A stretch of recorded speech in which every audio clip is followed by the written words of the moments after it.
a special marine warning from the National Weather Service.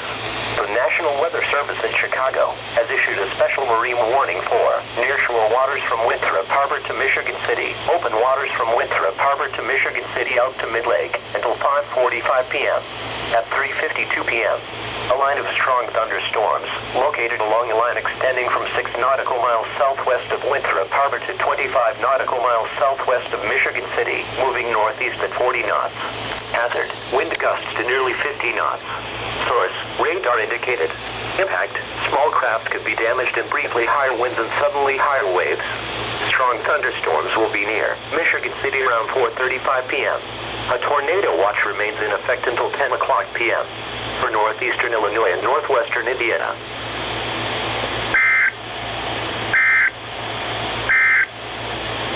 Tornado watch number 430.